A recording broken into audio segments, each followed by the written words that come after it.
Caros amigos, bem-vindos a mais um episódio de Hoje no Mundo Militar. Neste vídeo falaremos sobre como russos e ucranianos conseguem repor as suas baixas em meio ao maior e mais devastador conflito na Europa desde o fim da Segunda Guerra Mundial.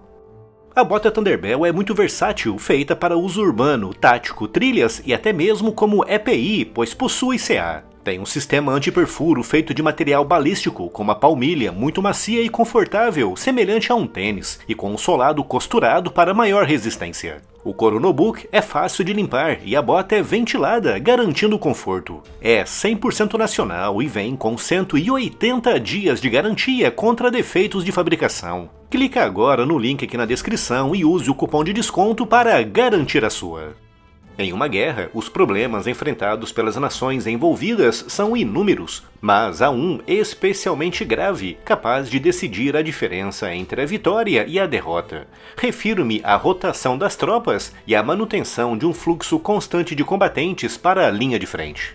Mesmo hoje, em pleno século XXI, apesar da extrema mecanização e automatização do combate, dependendo do conflito, ainda são necessários centenas de milhares de soldados. Mas manter tantos homens na linha de frente é um desafio logístico autenticamente brutal, e podemos ver claramente isso na invasão russa da Ucrânia. Segundo diversas fontes, neste momento há, entre russos e ucranianos, cerca de 1 milhão de soldados em combate, com cada lado sofrendo centenas de baixas por dia entre mortos e feridos. Sem contar os milhares de soldados que todos os dias precisam ser substituídos, seja devido ao fim do seu tempo de serviço ou no âmbito do processo habitual de rotação dos combatentes. Todos esses números astronômicos deixam no ar uma questão importante: como a Rússia e a Ucrânia conseguem repor as suas baixas e manter um fluxo constante de soldados para a linha de frente? Para a Ucrânia, como é a nação agredida, é comparativamente muito mais simples e fácil do que para a Rússia. Isso porque, quando uma nação é atacada por outra, o país entra em um estado especial de governação, conhecido no Brasil como estado de sítio. Segundo o artigo 137 da Constituição Brasileira, se o nosso país for atacado, o Congresso pode aprovar o início do estado de sítio, que dá ao presidente poderes mais alargados para enfrentar crises excepcionalmente graves, como é o caso de uma invasão estrangeira. E dentre esses poderes extras que o presidente recebe, pode estar a mobilização compulsória dos reservistas, que é exatamente aquilo que aconteceu na Ucrânia após ter sido invadida pela Rússia em 24 de fevereiro de 2022. Desde esse dia, a Ucrânia vive em estado de sítio, com todos os homens com 25 ou mais anos sendo automaticamente convocados. Uma medida perfeitamente normal em um contexto de invasão estrangeira.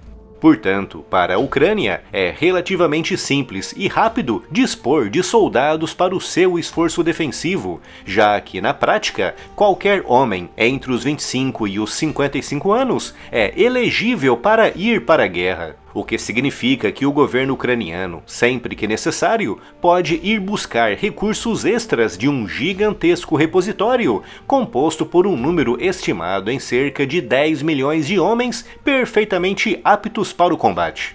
No entanto, no caso da Rússia, apesar de ter um repositório de potenciais soldados quase 5 vezes maior, levar esses homens para a guerra é um processo muito mais complexo por causa de um detalhe inusitado. Oficialmente, o governo russo não reconhece um estado de guerra com a Ucrânia. Trata-se do maior conflito em solo europeu desde o fim da Segunda Guerra Mundial, envolvendo milhares de veículos, blindados e mais de 1 milhão de soldados. Mas, mesmo assim, Vladimir Putin insiste em tratar aquilo como uma mera operação militar especial. O que significa que Putin não pode fazer como Zelensky faz, que basta estender a mão e pegar os homens que precisa para repor as suas baixas. Para fazer isso, Putin só pode contar com duas opções, com a principal e mais usada até agora sendo a contratação de reservistas. Através dessa opção, o exército russo consegue buscar apenas homens que realmente querem ir para a guerra, garantindo assim que, ao menos a princípio, os homens não irão contrariados para a Ucrânia. Mas, para conseguir contratar milhares de homens todos os dias, apenas para cobrir as baixas e as rotações na linha de frente, Putin precisa oferecer contratos com valores realmente muito atrativos, com quantias chegando perto dos $50 mil.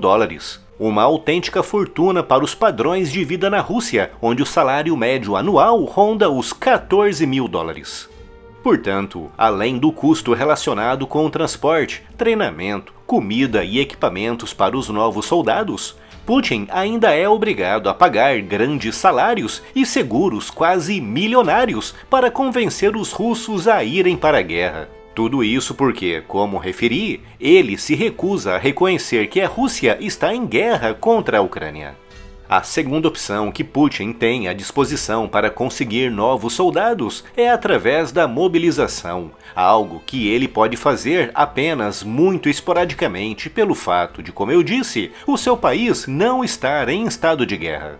Além disso, a mobilização é um evento muito mal visto pela sociedade, e basta vermos o que aconteceu em setembro de 2022, quando mais de 300 mil russos fugiram do país, em meio a um processo de mobilização que resultou no recrutamento de 300 mil reservistas. Putin sabe que, se abusar das mobilizações, poderá perder o controle que tem sobre a sociedade russa, abrindo também caminho para o fortalecimento de dissidências internas que podem ser muito prejudiciais para o seu regime. Portanto, como fica bem evidente, a reposição das baixas ucranianas é um processo comparativamente muito mais simples e rápido, tendo em vista o fato do país estar oficialmente em guerra após ter sido invadido. Mas, na Rússia, pelo fato dos seus líderes não reconhecerem um estado de guerra, a reposição é muito mais lenta e, acima de tudo, muito mais cara. E apesar de Putin contar com uma gigantesca vantagem em termos de recursos humanos, não tem, ao menos por enquanto, acesso livre e irrestrito a todo esse depósito de potenciais soldados.